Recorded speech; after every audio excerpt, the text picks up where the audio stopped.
একসময় ঢাকার কোলাহলপূর্ণ রাস্তায় বাস করত দুটি আত্মা, যাদের পথের মিলন নিয়তি ছিল। আহমেদ, একজন নম্র বইয়ের দোকানের মালিক, এবং মায়া, একজন প্রতিভাবান শিল্পী, একটি শতাব্দী প্রাচীন বটগাছের ছায়ায় মিলিত হন। তাদের সুযোগের সাক্ষাৎ একটি বন্ধুত্বের জন্ম দেয়, যা পদ্মা নদীর মতো গভীর প্রেমে পরিণত হয়েছিল। ভিন্ন জগৎ থেকে আসা সত্ত্বেও আহমেদ এবং মায়া একে অপরের সাথে সান্ত্বনা খুঁজে পান। পুরান ঢাকার সরু গলিতে ঘুরে বেড়াতে গিয়ে স্বপ্ন ও আকাঙ্ক্ষা ভাগাভাগি করে তাদের রোমান্স ফুটে ওঠে বাঙালির আকাশের প্রাণবন্ত রঙের মাঝে। কিন্তু তাদের প্রেম তার চ্যালেঞ্জ ছাড়া ছিল না। আহমেদের ঐতিহ্যবাহী পরিবার সামাজিক বিচারের ভয়ে মায়ার সাথে তার সম্পর্ককে ভ্রুকুটি করেছিল। তবুও তাদের বন্ধন অটুট ছিল, বর্ষার বৃষ্টির মতো, যা শহরকে আবেগে ভিজিয়েছিল।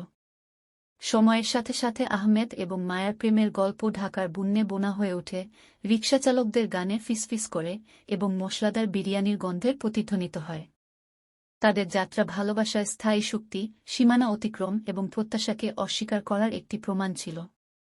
শেষ পর্যন্ত লাল সূর্য যখন দিগন্তের নিচে ডুবেছিল, আহমেদ এবং মায়া হাতে হাত রেখে দাঁড়িয়েছিলেন, জেনেছিলেন যে তাদের প্রেম স্থায়ী, চিরন্তন এবং চিরন্তন হবে, যেমন ঠাকুরের শ্লোকগুলি তাদের আগের প্রজন্মের দ্বারা গাওয়া হয়েছিল।